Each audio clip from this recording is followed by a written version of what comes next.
My calves are always tight, even though I keep stretching them. It's something we hear all the time in our clinic. So in this video, I'm going to help you to find out actually if your calves are tight, and if they are, what the one thing you might be doing wrong to make sure that you're not getting the best bang for your buck out of your stretching. So let's go.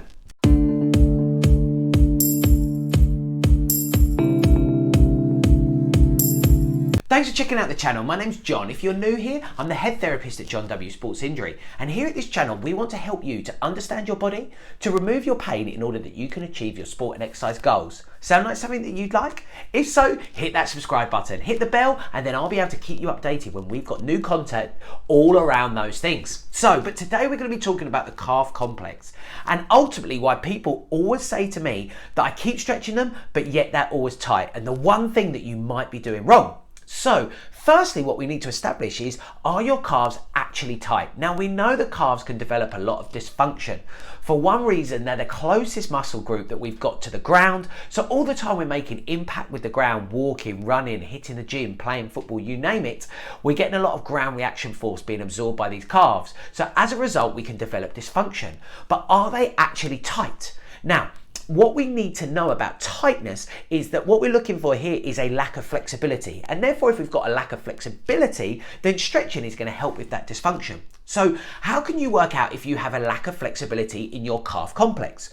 Well, conventionally to do this, we do what we call a knee to wall test. And what we're looking for here is working out, have you got a reduction in the amount of dorsiflexion that you have at your ankle? And dorsiflexion is the movement of your knee over your toe. So what I want you to do is find a wall, place your toe up against a wall, and what you're looking to do is take your knee so that it then touches the wall whilst you keep the heel in contact with the ground. If you can, you've got some dorsiflexion. Now we want to work out how much you do of this you have. In order to do this, what you look to do is slowly slide your toe further away from the wall. Then repeat the process of taking your knee to touch the wall, and then keep this process happening until you find a maximum point that you're unable to do this for any longer. Once we hit this point and you'll feel that your heel wants to lift, you then need to go back, find that maximum point that you can achieve, that maximum distance away from the wall, and this is the distance or amount of dorsiflexion you have. How big is this distance? Well, this distance should be between about 8 to 10 centimeters. If it's less than that, we might start to think that you have a reduction in dorsiflexion and a tightness in your calf complex. So you might now be thinking, well, I have this reduction in dorsiflexion, but I always stretch my calves. Why do they stay tight? Well, you'll note that during this video, I've been talking about the calf complex. Why do I term it the calf complex? Because it's made up predominantly of two muscles, your gastrocnemius and your soleus. But often when I ask people, well, how do you stretch your calves? They show me one stretch. One stretch, two muscles. This might be where you're going wrong. So conventionally, a stretch that we know well is a stretch where we might lean against a wall, place both our feet in pointing towards that wall at a distance apart, and then we bend the front leg, keep the back leg straight. The back leg is being stretched, and this is a great stretch. This is stretching out the gastrocnemius muscle.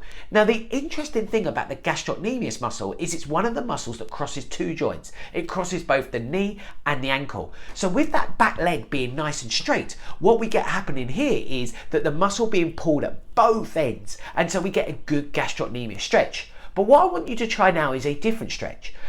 Take those feet slightly closer together, and this time, instead of keeping the back leg straight, I want you to bend that back leg as well. Importantly, keep both your heels on the floor. Where do you now feel that stretch? You may feel that slightly deeper, slightly lower. Why is this the case? Because now you're stretching your soleus muscle. So this might be something that you haven't done before.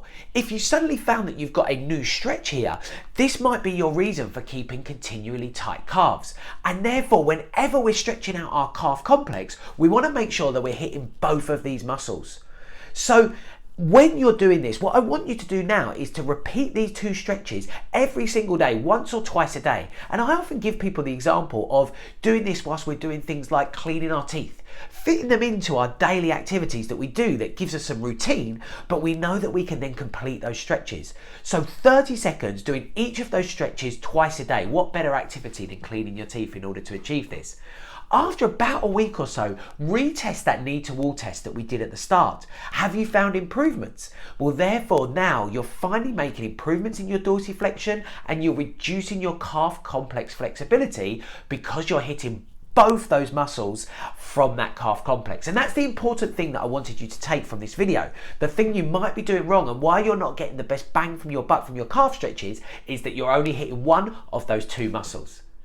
Do me a favour, if that's been helpful for you and I've given you some value, why not say thank you by hitting that like button for me? That will show others what they're missing out on their calf stretching, and it will show me that these are the type of videos that you'll be looking for. And if you have found this to be valuable, then drop me a comment. Let me know. Let me know if your knee to wall test has improved. Let me know if you've discovered a new stretch that's going to be helpful. And don't forget to hit that subscribe button, because then I'll keep you updated on more tips and videos like this. And here's another video that might be helpful for you. I look forward to seeing you on the next one.